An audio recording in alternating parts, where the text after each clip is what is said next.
ako kasi mag-i-explain eh, tapos singit ka ng singit eh.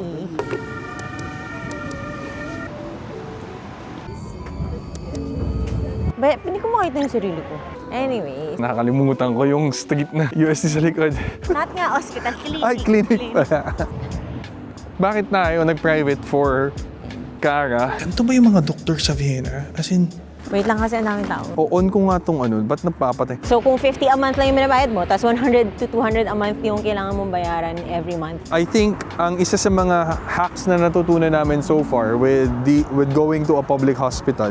Mas sulit. Oh my gosh, nakalimutan ko. Meron nga pala sila dito nitong Charmera. Gusto ko to eh. Sobrang napafomo ako dyan eh. Teka. Kunin mo yung mic. Kailangan ikaw mag-vlog nitong part na to. Ang magpapatingin ako. Kasi ngayon mata ko, napansin ko lang, dumudugo siya ng matindi. Hindi ko maintindihan kung bakit. Kasi parang dapat ganito siya. Yan, oh, yan. Press elevator, please. Ay, today pupunta tayo ng ospital. hindi naman ospital, clinic. Papa-check up tayo kasi si Cara. Hi ka muna. Hi, para to sa channel mo, grabe. Punta kami ng clinic kasi si Cara pinauwi kahapon from school. So, today, papakita natin paano mag-ospital. Mag-clinic, not hospital, clinic. I think ang isang magandang topic na dapat mong ma-explain din, kasi mas alam mo kaysa sa akin, is, di ba, public system, yung public health dito, sobrang okay. Like, maganda na siya. Pero itong pupuntahan natin, yung Kinder Arts, di ba, private siya. So, like, bakit tayo nag-private for Cara, so, versus public? Sabi ko, mas alam mo kaysa sa akin eh. So, mas okay na ikaw mag-explain. So, I think dapat ikaw yung mag-vlog nitong part na to. Well, for one. Teka. Kunin mo yung mic. Kailangan ikaw mag-vlog nitong part na to. Oh. And then, how? I-clip mo siya sa'yo. Like this? Oh, Cara, come on. Yan. For one, kasi di ba with kids, parang usually mas urgent yung cases nila. Yung parang gusto mo agad-agad may doctor available as much as possible. Kasi syempre, anak mo yun eh, di ba? Parang kung ikaw personally, parang feeling mo kaya mo pa eh, pero parang pag kids, kailangan agad-agad. So, pag private kasi, you can schedule as soon as possible. Minsan nga may 24/7 telemedicine pa or something. Pero for example, ito, last night, mga 2 a.m. ko lang sinet yung appointment, pero today agad meron. Pag normal public clinic, baka may waiting time pa, ganun, or medyo baka overloaded sila, ganun. So, mas prefer ko yung private for kids. Tapos, especially for Mary's age, kasi less than 1 year old pa lang si Mary. So, parang with Mary, halos every month may vaccination. Actually, hindi halos, totoo. Every month may vaccination. Dun pa lang, sulit mo na yung monthly na binabayad mo for the private insurance. So for kids, mga mura lang naman also for kids kasi syempre with any health insurance, the older that you get, the riskier that you get. So mas mahal yung private insurance mo. Pero pag hindi ko makita yung sarili ko. Pero kapag kids, since bata pa sila, mas mura yung insurance nila, like si Cara and si Mari, tig 50 euros lang sila per month. Yung 50 euros on... Per month yun. Pero on top to of... May binabayaran ba tayo for sila, Cara? Yung normal social insurance SSS? mo, yeah. Yung normal standard deduction mo. So, kumbaga, di ba, sa Philippines, meron kang standard deduction for SSS, may standard deduction for PhilHealth. May ganun din yung here. bawas na sa'yo, covered na... Yun yung public insurance. Oo, covered na yan sila, Cara. Kasi Oo, syempre covered wala na silang yan lahat. pambayad, parang Oo, ganun. correct. Tapos, dito sa private, 50 a month plus 50 a month per kid. per So, kid. oo.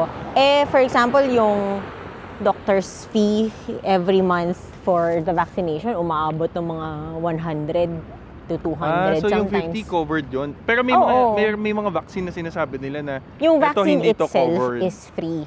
Okay. Pero yung administering the vaccine, tapos yung check-up that comes with it, hindi free. So, on top of the cost of the vaccine na free, madalas 100 to 200 pa yan. So, kung 50 a month lang yung binabayad mo, tapos 100 to 200 a month yung kailangan mong bayaran every month for each vaccine, mas sulit, di ba? Parang mas bawi ka pa nga. Pero, for example, kay Kara's age, actually, less na kasi hindi naman na siya every month nagpapavaccine. So, parang lugi ka na, paminsan. ganun. Hindi naman sa lugi, pero parang what you're paying for is peace of mind Oo, na, na anytime, for example, pwede ka ngayon nga, na agad-agad, pwede ka na magpunta sa private doctor. Tas, for sure, may space yung private doctor. Kasi pag public, magpapa-appointment ka pa di ba? Pupunta Hindi ka naman. ng GP. Hindi naman, pero pag public kasi, mas madalas maraming kids. Tapos, para maraming kids, tapos less doctors, tapos sobrang matagal yung waiting time, ganyan. Tapos naalala mo, pumunta tayo sa isang public clinic before, tapos parang tinignan lang si Kara for 5 minutes. Yung parang may chicken pox siya. Ay. Come on. Don't leave us. How do I stop? Need to drink a lot. Green. Doon na yung stasyon ha, dito na, hindi na doon ha. So ito, nakapagpa-schedule ka agad kahapon? Oo. Paano, in-email mo lang? Hindi, may online book. Tapos meron doon na parang section for urgent care, ganyan. So, Sa website? oo. Kasi otherwise, you would wait normally, especially if you have a preferred doctor, di ba? Parang, syempre, hintayin mo yung availability ng doctor na gusto mo. Pero pag emergency na ganito, whoever is available. But fortunately, yung doctor natin available.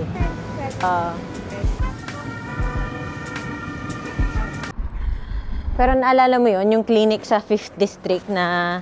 Oo, yung malayo. Oo. Tapos sobrang delay. Public yun. Public yun, oo. Yun Yung yung una public. natin Oo, pinuntahan. yun yung public. So, for kids, parang... Pero kailangan mo siyang ibigyan ng distinction. Kasi, for example, public hospital like Akaha and Kinderhospital are the best. Oh, yun nga. So, yung Pero, PGH. yung normal na... Akaha is the PGH. Oo. So, hospitals-wise, okay yung public. Oo. Pero Yung scheduling yung doktor na, yung elective doctor, meaning kung gusto sino yung pediatrician na gusto mo, ganyan or something. Tsaka scheduling, di ba? Kasi Oo. hindi ka naman pwede nga pumunta katulad ngayon yung ginawa natin na Hindi, mas pwede nga yun sa public eh. Pero, Pwede you yan risk, sa public. pero sobrang daming tao, sobrang daming kids. Naalala mo nga, di ba nag-walk-in lang tayo dun? So yun yung issue mo na maraming tao. Not Oo. because hindi tayo pwedeng pumunta. Akala ko all this time, kaya tayo nag-private. Para pwede kang pumunta anytime. Hindi, parang pwede kang pumunta anytime dun sa public, pero pwedeng ang waiting time mo, 4 hours. Ano mo yun? Tapos, especially for kids, ayaw mo Pwede lang, ikaw may schedule ka. oo. For kids, ayaw mo Oo, ng maraming pwede tao naman. na, tas matagal ka mag-waiting time, di nagkahawahan na sila dun sa waiting room. Dito na lang ako sa labas. Sabihan mo na lang ako pagpapasok na. So yun pala yung difference. Akala ko all this time, kaya sabi ko si Kat mag-explain kasi akala ko all this time, kaya kami nag-private is because of scheduling issues, meaning hindi ka pwedeng basta-basta pumunta. But apparently, more of yung scheduling kasi na pag-public na pag pumunta ka, madami kayong kasabay. So it's not because hindi ka pwedeng pumunta. Pero, like I said, sudden kasi sa Philippines, di ba, parang bago ka punta na doktor, last minute na yun eh. Parang hindi ka pupunta unless kailangan talaga kasi syempre super mahal sa atin, like, especially kung hindi ka naman pumunta ng public hospital, and ang hirap mag-public hospital sa atin sa Philippines, di ba? Not saying that it's not good. Alam kong magagaling yung mga Filipino doctors, alam natin lahat yan. But more of, yun nga, overcapacity. Syempre, you also worry about the quality of care, especially for kids. Diba? Gusto mo natututukan yung anak mo. So, right now, nasa loob sila Kat, verify yung schedule, and I think they're going inside. Tapos, magpapa-check up na siya. Hindi na namin kayo dinala sa loob, but basta ito. Yan yung door. Kinder Arts Nest. And gusto namin tong clinic na to specifically. One, for us na foreigner. The doctors here are super nice and nag-English sila. Magaling sila mag-English. So the language communication barrier isn't as great as with other hospitals. Plus, ang bait talaga ng doctors. Kasi nung nalala ko nung bago kami dito sa Vienna, may mga times na dinadala namin si Kara for a doctor, syempre. Pero, yung unang doctor na napuntahan namin, kahit na pedia siya, parang wala siyang amor sa kids. As in, masyado siyang matigas. Masyado siyang... Basta, like, may time na naalala ko noon, nagpapacheck up kami. At the time kasi si Kara, hindi pa na siya nakakaintindi masyado. So, maliit pa siya. Hindi mo pa ma-instructa na, don't cry. Tapos, yung doktor, parang wala siyang paki talaga. May time na kailangan niyang i-check yung throat ni Kara. Pero dahil iyak si Kara, parang ginawa niya, yung tongue depressor, yung parang popsicle stick, diba? Diniin niyang ganun sa dila ni Kara para lang ma-force na, yan, tapos na, diba? Parang ganun. So, parang kami, hindi ko na-gets. May time na, dahil umiiyak siya, syempre kinokonsole namin si Kara. Sinasabi ko, Kara, you did so good. Good job, ganyan. Pinagalitan niya ako. Bakit ko daw sinasabing good job? Hindi naman, sabi niya sa akin parang, no, no, she didn't do a good job. Parang sinabihan niya ako na, why are you saying that? She didn't do a good job. Parang ganong level yung sinabi niya sa akin. Bagong-bago kami dito sa Vienna nun. So parang ako, ganito ba yung mga doktor sa Vienna? As in, ha? As grabe yung culture shock ko doon. Sinabihan ba naman ako na she didn't do a good job? No. Grabe talaga. Actually, after that incident, siya ako sinabihan si Kat na parang gusto ko maghanap ng iba kong doktor. Parang ayoko tong doktor na to. So, I don't know kung ganun ba sila, ganun yung type of care or love language nila dito. Pero so far dito sa mga doctors na nakasalamuhan namin dito sa Nest Kinder Arts, sobrang okay. I'm sure kung nandito si Kat yun din sabihin niya, we cannot recommend it highly enough din. So now, right now, it's check natin. Pumasok na sila and I think pinapunta na sila sa loob ng clinic. So, 12:09 PM na. I think yung appointment namin was 12 PM, so we're a little bit late, pero I think nakapasok na. So, tingnan na natin kung gaano katagal yung magiging check-up. Tapos, date ko kayo later. Time check, 12:20. Mga 10 minutes yung check-up. Nandito na sila kagad. Anyway, so yun nga. So we went in. Our appointment was at 12. Tapos, dahil it's an urgent case na appointment, usually pag hindi ka makakapili which doctor you will be assigned to. Pero kasi so far naman yung experience namin dito sa private clinic na to, parang all doctors are good. Tapos napatapat pa kami ngayon dun sa doctor that we like, yung the doctor that checks Mari. So, she's a very thorough doctor kasi pinoint out ko na kailangan i-check niya yung vaccination schedule ni Cara if may mga booster bang scheduled na now. Tapos apparently kailangan na natin ng dalawa. Vaccine na pala yung kailangan niya ng booster. So we need to... Si Cara. So we need to schedule it. Anyway, so yun nga. So, nagpunta na kami dun sa loob. Tapos yun nga, we got the doctor that we like anyway. So, tapos chinek niya si Cara. So, pwede na So, siya she's kumain? fine. Oo, pwede na siyang kumain ng kahit ano except fatty food. Kaya bawal daw yung Fatty or schnitzel. foil, ganun. Oo. So, kaya daw bawal yung schnitzel, sausage, ganun, bacon. And keep drinking water. Paano yung Tapos, payment? yung... Paano yung reseta? So, explain mo yung reseta. Wait lang kasi ang daming tao. Hindi ka naman nila naiintindihan eh. Tapos yung... Naya pa me. Paano yung reseta system? Paano yung reseta? Ito yung sa mga favorite ko to eh. Kasi di ba yung reseta, tinatanong tayo usually kung gusto mo ba i-print or not. Oo. Tapos pag syempre hindi na tayo nagpapaprint, di ba? Anong nangyayari? Like email lang ba yan? Or gusto, di ba automatic siya pumapasok dun sa Hindi ko pa SSS card? hindi ko pa din magets when nila ini-email at when nila nilalagay sa e-card. Kasi Pero yung e-card kasi, di ba yung e-card kasi bakit walang screen? meron yan. Nagta-turn off lang yung siguro kailangan kong i-off yung ikaw kasi yung may mic eh. So yung e-card So, kasi yun yung parang SSS card mo eh, di ba? Oo. Parang So, PhilHealth card. Parang PhilHealth card. So yung e-card dito sa Vienna, ang tawag e-card, yun yung parang PhilHealth card natin. Tapos ang maganda sa kanya, hindi lang siya ID na piniprint out at nilalaminate. Meron siyang chip, di ba? Oo. May chip So, siya. nandun na lahat ng personal records mo. Oo. Even previous records sa So, hospitals. pag pumapasok ka sa clinic even previous hospital Hindi, visits. explain mo muna. So, Yun nga. pag pumapasok ka sa clinic, ang unang-unang hinahanap nila yung e-card. Isasaksak nila yung e-card sa isang machine.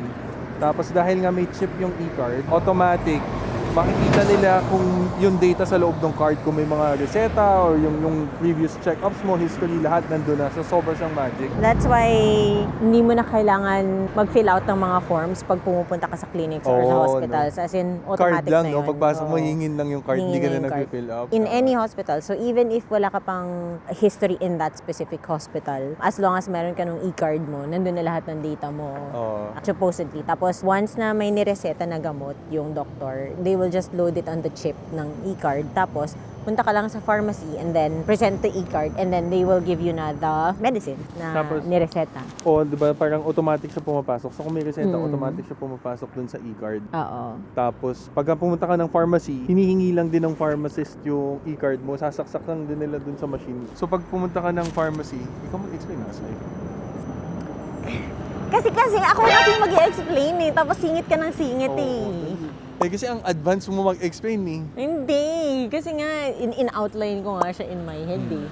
Should we repeat? Hindi, okay lang yan. O, tapos pag pharmacy, Nasistress ako eh. So pag sa pharmacy, ibibigay mo lang e-card mo and then nakasulat na dun yung nireseta, yung dosage, etc. etc. Tapos alam na ng pharmacist kung ano yung ibibigay sa'yo. And then you just pay. Sobrang magic. Like, sobrang mind-blowing. E-card is Oo, powerful. kasi pag nagpapa-check up tayo, di ba? Like, hindi na, ako, nakakalimutan ko na nagpa-check up ka or may reseta. Tapos bigla na lang, pag pumasok ka sa apotheke, sasabihin lang ng pharmacist, e-card. Tapos pag, oy, andun na pala yung reseta. So, wala na yung, katulad sa atin, lagi tayong, shucks, nasan yung reseta? Ganito, pipicture ko yung reseta para just in case mawala. Ganyan. Wala nang ganun kasi lahat nandun na sa e-card. Okay lang ba si Marimbam? Yeah. Huwag ka mayabang mo kasi Tagalog, walang nakakaintindi. Hindi So, ako mukha nahihiya. tayo- Na-stress ako dun sa pagsingit-singit Mukha mo. tayo- Dun ako na-stress. Wow. Totoo Wow, nga. Sinisipa ako. Wow. Totoo nga. Na-stress talaga, Mi. So ngayon, anong gagawin natin? Actually, part 2 na itong vlog na to. Ako naman yung magpapacheck up kasi may mata ko, guys. Ako nakikita niyo. Nagdudugo yung mata ko. Nung ka-Peace Rocks. So actually, yung next part naman nitong video natin, hospital day vlog pala to, no? Babam. Bale, ang title nitong video, pa-hospital sa Vienna. Check-up day. Check-up day, ganyan. Or hospital sa Vienna. Mga ganon levels. Hospital eh. Pa-check up. Pa-check up sa Vienna. Gaano kadaling magpa-check up, ganyan. Or check up sa Vienna, mga ganyan level. Kasi, yung next part ng video, Sa doctor mo, that's a public one. yun nga. So maganda. At least private. yung private at public. Hospital sa Vienna, private versus public. Ganyan. Not nga hospital, clinic. Ay, clinic pala. Clinic. Private versus public clinic sa Vienna. Yan yung title ng vlog natin. Kasi after ngayon dahil tapos na si Karap, uwi naman na kami. Ang magpapatingin ako. Kasi ngayon mata ko, napansin ko lang, dumudugo siya ng matindi. Hindi ko maintindihan kung bakit. So, nung isang araw, on ko nga tong ba't napapatay? So, nung isang araw, video ako, tapos napansin ko yung right eye ko, may dugo. Pero, natulog ako, nawala na siya. Kaso, nung nag-record, napansin ko yung left eye naman meron. So, medyo malala yung dugo now. So, ngayon, dahil tapos na si Kara, ako naman yung pupunta. Yung pupuntahan ko mamaya, public naman siya. So, makikita nyo yung difference din. Try ko din mag-vlog kung kaya ko. So, malit lang naman tong camera. Pero, I think, ang isa sa mga hacks na natutunan namin so far with going to a public clinic, hospital is, di ba sa atin sa Philippines, uso yung kailangan mong pumunta ng sobrang aga para mauna ka, ganyan-ganyan. Dito, lahat sila, I guess dahil lahat may trabaho, lahat yun yung mentality, kailangan kong pumunta ng maaga para makabalik ng trabaho agad or something. So pag morning, sobrang daming tao. Ganun naman yung normal instinct mo na. Oo, kailangan maaga para mauna. Maaga ka para mauna ka. Oo, so ngayon, dahil past lunch na, and I think dadating ako doon, siguro mga 2, 3 p.m., medyo hapon na talaga. Hopefully, based on sa mga previous experience ko, mas konti na yung tao. So, makikita natin, mamaya makikita niyo kung ano yung difference. Usually, mas mabilis yung dahil nga wala ng tao. At hapon na dahil nga nagwo-work na yung mga tao. So, ngayon, sakay tayo ulit ng tram, tapos babalik kami ng bahay muna, no? Lunch muna tayo. Oh wait, ayun na yung tram namin.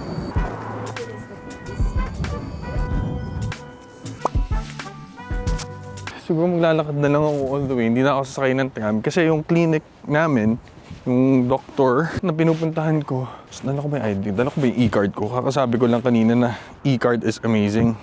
Kasi hindi ko sure kung dala ko yung e-card ko. Wait, check muna natin.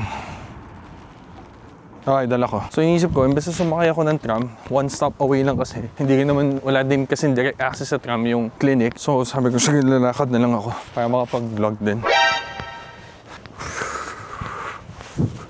So, hindi tayo sanay na nag-vlog in public. Pero dito tayo dadaan sa mga tagong-tagong lugar. Anyway, isa pa sa mga mind-blowing things is, hindi mo kasi kailangan ng kotse if you're living in Vienna mismo. So, that's also one of the reasons kung bakit nag-decide kami na hindi kami kukuha ng kotse. Kasi sa Philippines, may kotse kami. Kasi syempre alam naman natin lahat gaano kahirap mag-commute sa Pilipinas. Like, sasabog yung utak ng mga taga dito. Pag nalaman nila paano mag-commute sa atin. Dito kasi yung mga stop ng tram, sobrang accessible, sobrang parang kulang na lang kada kanto may stop, ganyan. So, yung clinic kasi is one stop away, tapos maglalakad din ako papunta. Yung lakad na yun, para lang ako yung tram stop na yun, let's say, kung nasa UST ako, from Espanya to ano yung nasa likod? Espanya to Lacson ba? Ano yung nasa likod ng UST? Shucks, nakalimutan ko. Pasensya na. Nakalimutan ko. Pero let's say Noval to Lacson, ganyan kabilang side, di ba? Nakakalimutan ko yung street ng UST sa likod. But let's say Espanya papunta sa likod, ganun kalayo yung stop. Tapos from there, maglalakad pa ng konti. So, isip ko, wala ka na lang ako. Dito na lang ako. So, super accessible ng buhay here sa Vienna. Like, sobrang dali talaga to get around. Kung kaya mo mag-commute sa Pilipinas, sobrang easy mode, like beginner mode dito. Anyway, so, this part of the vlog, ako naman yung pupunta ng hospital, di ba? So, yung pupunta natin ngayon is a public clinic. And I'm hoping since 2:30 p.m. na, wala nang tao. Right now, naglalakad ako sa loob ng university. Ito yung, imagine nyo na lang na UST, kunwari. So, nasa university area ako. Ito yung, alam ko, alam ko nandito yung medicine. So, para talagang UST feels. And lumalakad lang ako here kasi mas madali. Tapos right now, madadaanan natin na maya para makita nyo na rin. Yung Christmas markets kasi, which is a super big thing dito sa Vienna. Every year to. Sobrang pride to ng Vienna, yung Christmas markets. Isa sa pinaka-favorite namin Christmas market is yung nandito. So, pinaka-favorite namin tong nandito sa loob ng Altas Akaha yung tawag. Or UST for reference. So, madadaanan natin siya now. Naninibago ako na namamatay yung screen nung LCD pag ginagamit ko. So, swipe ako ng swipe. Okay, admittedly, wash pa tayo right now kasi sobrang pahit ng sky, sobrang gloomy. Tapos hindi pa fully nakailaw yung lights. I mean, hindi mo ma-feel yung full ilaw. Pero siguro mamaya pagdaan ko, pagpabalik tayo, baka makita natin na mas full effect yung lights. Kasi parang dapat ganito siya, yan. Nakikita nyo, ganun yung feel. Pero dahil medyo maliwanag pa, ang patay tingnan, so mamaya, ang gagawin natin, feeling ko dahil winter din, isa pa yun, dahil winter, super bilis dumilim dito. Like yung 4 o'clock, 5 o'clock. Siguro 5 o'clock dito parang pang 10 o'clock na. Sobrang dilim. So mamaya siguro, pagka natatapos yung check-up ko, pagdaan ko madilim ulit, silipin natin siya ulit. So right na, nandito na ako sa, let's say nasa, from Noval, nasa ano na ako, Lacson, okay? So, isang konting lakad pa, konting tumbling na lang, nakakarating na ako dun sa clinic. So, ganun lang siya kalapit sa bahay.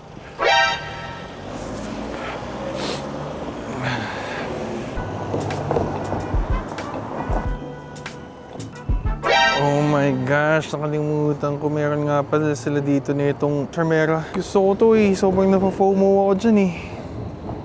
Meron sila. Magkano kaya to? Bibili ba ako? Isipan natin to. Shucks! Siguro, kung bukas pa siya later, pagkatapos ng check-up ko, magtatanong ako, magkano kaya yun? Ingit-ingit me. Hindi ko naman siya kailangan. Pero naiingit me. Ay, malapit na tayo. Isang kanto na lang. Well, 2 kanto na lang. 1 block away. Lapit na. Ito, yung pizza chain na yan, isa sa pinaka-paborito kong pizza chain yan dito sa Vienna. So, masikat yan. Kasi parang nanalo yata sila ng best pizza in the world or best pizza something. Super sikat, like super Via Toledo yung name. Siguro ilagay ko na lang din yung, lagyan ko ng caption. Pero sobrang sikat ng pizza place na yan. Diyan ako nag-celebrate ng 400K. Diyan ako nag-celebrate ng 400K sa Instagram na talaga naman nanganganib na right now. Sobrang... Hi, my Instagram. Anyway, that is a totally different life. Itong channel na to is separate. Naghahanap kasi ako ng carpets. Meron pala dito. Bashiri Tepek, yung name yan. Alam mo, kahit na 4 years na kami here, and mas gala ako kaysa kay Kat, at mas marami ako napupuntahan, ang dami ko parang hindi na alam. Ang dami ko parang hindi alam dito, like even within our immediate vicinity. Sobrang dami pa. Creature of habit kasi kami. But anyway, malapit na ako sa clinic. Eto na siya. So, di ba? Ay, dun din pala papunta si ate. So, kanina 2:30. So, 14-minute walk. 14-minute walk. So patayin ko muna to kasi syempre malamang bawal. Pero dito tayo. Dito ako punta. Gesundheit in der Josefstadt. Yan siya. Dito ako nagpa-physiotherapy before. Kasi nga nirecommend din na, sabi ko kanina. But ngayon, pasok ako. Tapos, check out ko muna bago ako mag-record. Okay, so nandito na ako. At sobrang konti lang yung tao. Si ating nasa unahan ko kanina, siya yung nasa unahan ng pila. So kung nauna ako sa kanya, ako na dapat agad. My eye is bleeding. And Yeah, I need your e-card for the Platz. Okay, thank you. So, bit na tayo. Alright. Time check. 3:02 p.m. Super bilis ng check-up. So, sobrang... Teka. Ay ko. Yun talaga yung... Ay ko. Yun talaga yung life hack sa public hospital, public clinics dito sa Vienna. Huwag kang pumunta ng umaga, punta ka ng hapon. So like ngayon, di ba, at 2:30 ba? 3 o'clock. Walang katao-tao. Naunahan lang ako ni ate. So pagpasok ko siya yung unang kinuhanan ng e-card and stuff. Pero ako din agad yung sumunod. So kung nauna lang ako sa kanya, ako na agad. So it would have been so much faster then. So, hindi ko na sabihin yung details, but basically nothing to worry about my eye. Sabi naman niya mukhang hindi niya maging masabi daw kung bakit. Pero at least walang other things that are happening to complicate it. So ngayon, dahil maliwanag pa nung sinabi natin, tanungin ko kaya kung magkano yung Charmera. Tatanungin ko ba? Gastos na naman yun eh. Sige, tatanungin na natin. Siguro tanungin ko na. Nandito na ako eh. Grabe, hindi naman ako laging dumadaan dito. Tatanungin ko na. Tingnan natin. Baka naman mo ka lang. So talaga, tapos mamaya makuha ko pa yung secret. Sayang naman yung lakad ko, di ba? Maliwanag pa. Ganun na kabilis. Dati, pag napunta ako sa clinic, dito na, itong clinic na to, gusto ko din yan. Pero dati, pumupunta ako super aga. Problema, dahil sobrang aga ko pumupunta, grabe yung tao doon, like napupuno yun sa liit ng space ng clinic na yun. May pila. And I guess, karamihan doon kasi nga, sabi ko kanina, diba, parang tinatry nilang wag ma-istogbo yung trabaho nila for the entire day. So medyo swerte ako na may flexibility ako to go ng ganitong oras, yung alangan na oras. But yun, so ngayon maglalakad tayo ulit. Kanina, diba, mga 13-14 minute walk lang. So, pero parang gusto ko talaga i-check out yung Charmera. Tanungin ko kung magkano to. Pakita ko na lang din muna sa inyo yung itsura ng district namin. Teka nga, tatanungin ko lang. Pasok kung tayo. Tatanungin ko lang kung magkano. Post ba sila? Hallo. Wie viel kostet die Kodak Charmera? 39,90. 39, okay, 39,90. Ich denke. Ab Dienstag können Sie es haben. Wie lange sind Sie da? Ich wohne in Wien, Okay. so... Ab Dienstag habe ich große Mengen hier. Okay. Ich habe das sind aber alle schon reserviert. Ah, Dienstag kommt große Menge. okay. Alright, danke.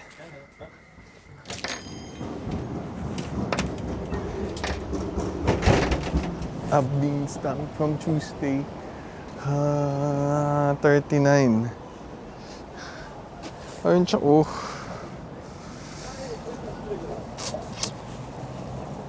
Parang gusto ko talaga. Okay, to be honest, hindi ko naintindihan ano ibig sabihin na hanggang Tuesday. Sabi lang niya, ab Dienstag. So, from Tuesday next week? Hindi ko na-gets, pero something about Tuesday. So, dapat ko ba siyang bilhin? Mahal din 40 euros. Ang tawagan ko si Kat. Siguro dito ako maglalakad sa Pinoval. Hello, Babam. Babam. Pumasok ako ng photo buyer kasi tinanong ko kung magkano yung Kodak Charmera. Yan tayo eh. Hindi ko naintindihan yung ibig niya sabihin, pero tinanong niya ako hanggang kailan ako nandito sa Vienna. So sabi ko na, ich wohne in Wien, sabi kong ganyan. Tapos sabi niya, okay. Pero sinasabi niya na Abdienstag, blablabla. Hindi ko naintindihan. Abdienstag, blablabla. Ganon. So hindi ko naintindihan, ano ibig sabihin yun? Abdienstag, wala na, from Tuesday. Kasi di ba, From Tuesday darating. from Tuesday dadating.